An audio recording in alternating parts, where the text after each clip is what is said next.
ഋഷി എന്ന് വിളിക്കാവുന്ന ഒരാൾ വരാഹമിഹിരനാണ്. വരാഹമിഹിരൻ്റെ മുകളിൽ ഒരാളില്ല.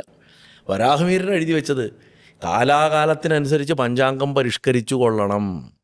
ഞാനീ എഴുതിയതും ഡെഫിനിറ്റീവ് അല്ല. അദ്ദേഹത്തിൻ്റെ പ്രധാനപ്പെട്ട ഡിക്റ്റങ്ങളിലൊന്നാണ്. രണ്ടാമത്തെ ഡിക്റ്റാണ് ജന്മജാതകം എല്ലാ കാലത്തും ഫലിക്കണമെന്നില്ല. 25 വയസ്സ് വരെയൊക്കെ മാക്സിമം ഒരാളുടെ ജനിച്ച ബ്ലൂ പ്രിൻ്റിലുള്ള ജാതകം ഉണ്ടാവുള്ളൂ. അത് കഴിഞ്ഞാൽ സ്വന്തം അധ്വാനം കൊണ്ടും സ്വന്തം ഉപാസന കൊണ്ടും ഒരാൾക്ക് വേണമെങ്കിൽ നല്ല തോട്ട്സ് കൊണ്ടും മനസ്സിനെ നേരെ നിർത്തിക്കൊണ്ടും ജാതകത്തിനെ തന്നെ മാറ്റിമറിക്കാമെന്ന് എഴുതിയ മഹാത്മാവാണ് അദ്ദേഹം.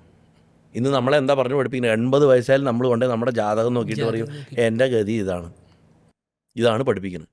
ആചാര്യനെ പറഞ്ഞു വെച്ചിരിക്കുന്നു. മനസ്സിലായില്ലേ?